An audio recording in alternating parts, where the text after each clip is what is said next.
Good morning, students. Myself, Dr. Prerna Maheshwari from Government Dugar College, Bikaner. मैं आज मेरे lecture में बीए पाठ तृतीय की प्रथम प्रश्न पत्र आधुनिक भारत का इतिहास की फर्स्ट यूनिट की टॉपिक बंगाल में ब्रिटिश सत्ता का विस्तार पर आपसे बात करूंगी। विशेष रूप से बात होगी 1764 ईस्वी के बक्सर के युद्ध के बारे में। अपने पूर्व के लेक्चर में मैंने आपसे बात की थी कि किस प्रकार अंग्रेजों ने बंगाल में अपनी सत्ता स्थापित की थी। 1757 ईस्वी के प्लासी के युद्ध के बारे में भी बात हुई थी। आपको ये पता ही है कि 1757 ईस्वी के प्लासी के युद्ध के साथ ही बंगाल में सिराजुद्दौला के स्थान पर मीर जाफर को नवाब बनाया गया था। मीर जाफर ने अंग्रेजों को 24 परगना का क्षेत्र और बड़ी धनराशि दी थी। मीर जाफर अंग्रेजों का कठपुतली नवाब बना रहा, परंतु अंग्रेजों की निरंतर बढ़ती हुई धन संबंधी मांगों को पूरा करने में वह असमर्थ रहा। 1760 ईस्वी तक आते आते उस पर कंपनी का 25 लाख रुपया धन बकाया हो चुका था। परिणाम स्वरूप कंपनी ने उसे गद्दी से हटाने का निर्णय लिया और 1760 में मीर जाफर के स्थान पर उसी के दामाद मीर कासिम को नया नवाब बनाया गया। मीर कासिम के नवाब बनने के साथ ही बंगाल में द्वितीय क्रांति संपन्न हुई। मीर जाफर को 15,000 रुपए मासिक पेंशन देकर कलकत्ता भेज दिया गया। मीर कासिम ने बंगाल का नवाब बनने के साथ ही ईस्ट इंडिया कंपनी को बर्दवान, मिदनापुर और चटगांव के क्षेत्र भी दिए और अंग्रेज उच्चाधिकारियों को एक बड़ी धनराशि भी दी, जिसमें वेंसीटॉट को 5 लाख रुपए, हॉलवेल को 2,70,000 रुपए और कर्नल कैलॉट को 2 लाख रुपए दिए। अंग्रेजों की आरंभ से ही ये कल्पना थी कि मीर कासिम भी मीर जाफर की तरह कठपुतली नवाब बनकर रहेगा और वे निरंतर अपनी धन संबंधी मांगों को उससे पूरा कर सकेंगे, परंतु वास्तव में ऐसा हुआ नहीं। मीर कासिम पूर्व में पूर्णिया और रंगपुर का फौजदार रह चुका था और प्रशासनिक मामलों में वह काफी योग्य साबित हुआ। गद्दी पर बैठने के साथ ही उसके सामने अनेक कठिनाइयां उपस्थित हुई, लेकिन उसने उनका एक एक करके सफलतापूर्वक समाधान किया।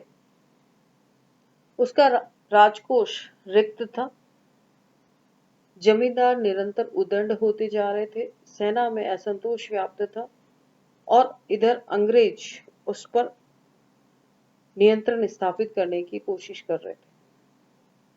मीर कासिम ने सबसे पहले अपनी धन संबंधी समस्या का समाधान किया। उसने उन सभी धनी व्यक्तियों को जिनके पास काफी धन की उम्मीद थी, कठोर कार्यवाही करके उनसे धन वसूल किया। उसने मीर जाफर के समय के उच्च अधिकारी जिन्होंने काफी धन हड़प कर चुके थे, उनसे धन वापस वसूल किया। उद्दंड जमींदारों के खिलाफ भी उसने कठोर कार्यवाही की। वे जमींदार जो भूमि कर नहीं दे रहे थे, उन्हें इस बात के लिए बाध्य किया गया कि वे शाही खजाने में राजस्व की रकम जमा करा दे। उसने ऐसे जमींदारों के खिलाफ सैनिक कार्यवाही भी की। सेना में व्याप्त असंतोष को दूर करने के लिए मीर कासिम ने सेना के बकाया वेतन का भुगतान किया। सैनिकों को उसने नियमित रूप से वेतन देना आरंभ किया। सेना में अनुशासन बनाए रखने का प्रयास किया। उसने सेना को अंग्रेजी तरीके से प्रशिक्षित करने का प्रयास भी किया और तोपखाने को भी पाश्चात्य ढंग से रखने की उसने कोशिश की। अंग्रेजों के नियंत्रण की जहां तक बात है, ये उससे आरंभ से ही आभास था कि अंग्रेज बराबर उसको नियंत्रित करने की कोशिश करेंगे अतः वह अपनी राजधानी मुर्शिदाबाद से मुंगेर ले गया, जो कि अंग्रेजों के नियंत्रण से काफी दूर थी। इस प्रकार मीर कासिम ने अपनी प्रशासकीय योग्यता का परिचय दिया, परंतु अंग्रेजों ने उसकी इस कुशलता या योग्यता को बिल्कुल पसंद नहीं किया। मीर कासिम ने जो सैन्य सुधार किए और मुंगेर में राजधानी परिवर्तन करने के पश्चात उसने जो शस्त्र निर्माण का कारखाना स्थापित किया, उससे अंग्रेज उसके प्रति शंकालु हो गए। इसके अलावा 1760 में शहजादा अली गौहर, जो कि बाद में मुगल सम्राट शाह आलम बना, उसका बिहार पर आक्रमण हुआ। अंग्रेजों ने अपनी सेना उसका सामना करने के लिए भेजी और मीर कासिम ने उनका बिल्कुल भी समर्थन नहीं किया और अंग्रेज इस कारण से उससे नाराज हुए। लेकिन इन सब से भी ज्यादा जिस मुद्दे ने अंग्रेजों और उसके संबंधों को खराब किया, वो था ईस्ट इंडिया कंपनी के कर्मचारियों का अनुचित व्यवहार। मुगल सम्राट से अंग्रेजों को बिना चुंगी व्यापार करने का अधिकार मिला हुआ था और उसका ईस्ट इंडिया कंपनी के कर्मचारी और गुमाश्ते दुरुपयोग कर रहे थे। इस प्रकार के अनेक उदाहरण मिलते हैं कि ईस्ट इंडिया कंपनी के अधिकारी और कर्मचारी भारतीय जनता के साथ अनुचित व्यवहार कर रहे थे और वो अपने निरंतर भ्रष्टाचार के चलते नवाब के वित्तीय साधनों को लगातार कमजोर बना रहे थे।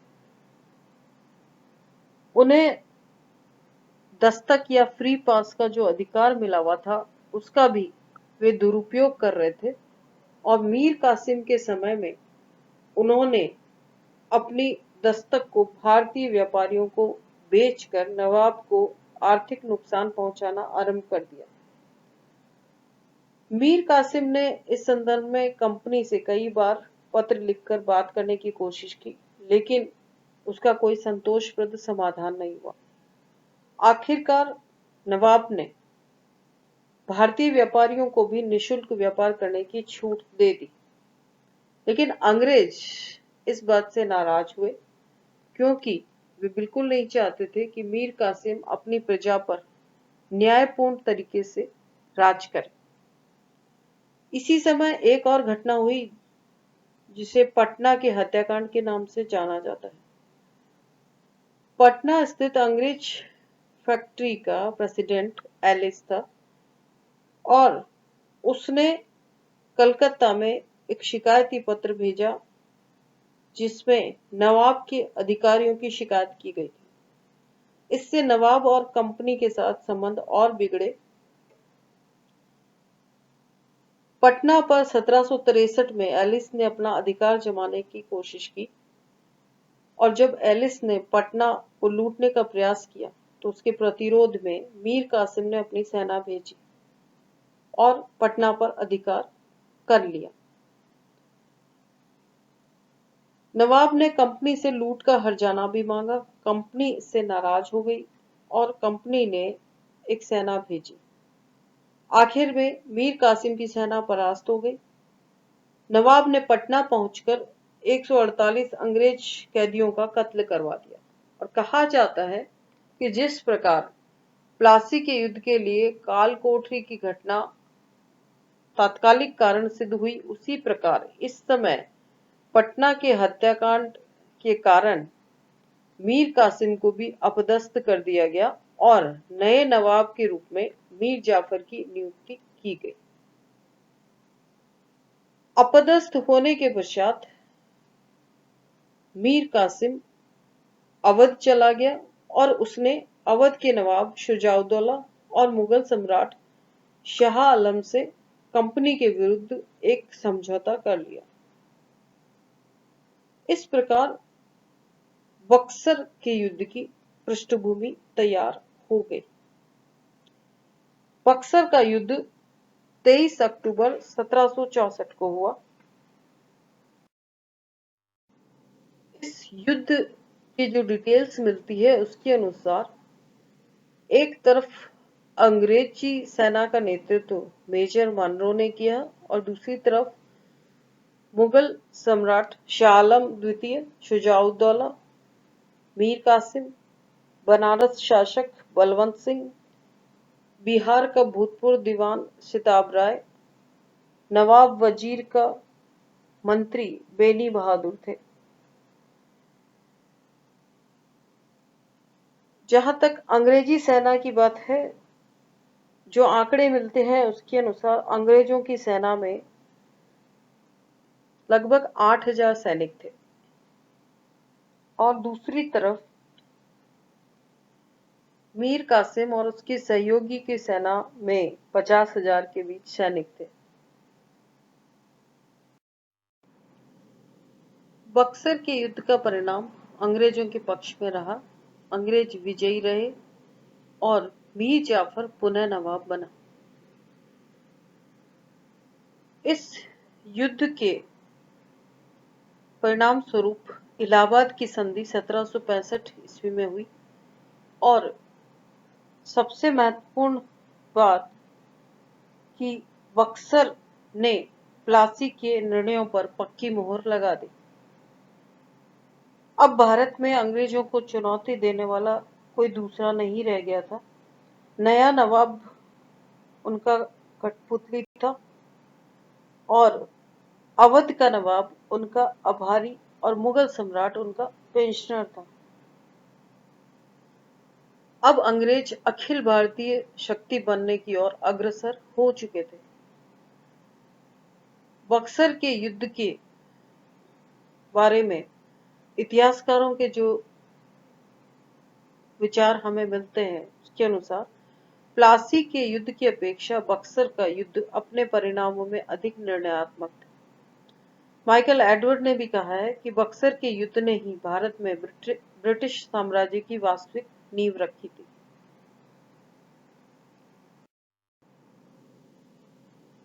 बक्सर के युद्ध के पश्चात इलाहाबाद की संधि क्लाइव ने अवध नवाब से भी की और मुगल सम्राट शाह आलम से भी। अवध नवाब से जो इलाहाबाद की संधि की गई उसके अनुसार शुजाउद्दौला को पुनः अवध पर अधिकार मिला। शुजाउद्दौला से कड़ा और इलाहाबाद क्षेत्र लिए गए और शुजाउद्दौला क्षतिपूर्ति के रूप में 50 लाख रुपए देगा। इलाहाबाद की जो संधि मुगल सम्राट शाह आलम से की गई उसके अनुसार शाह आलम को कड़ा और इलाहाबाद दिए गए। शाह आलम ने अंग्रेजों को बंगाल, बिहार, उड़ीसा के दीवानी अधिकार दिए और कंपनी ने सम्राट को 26 लाख रुपए देने का निर्णय लिया।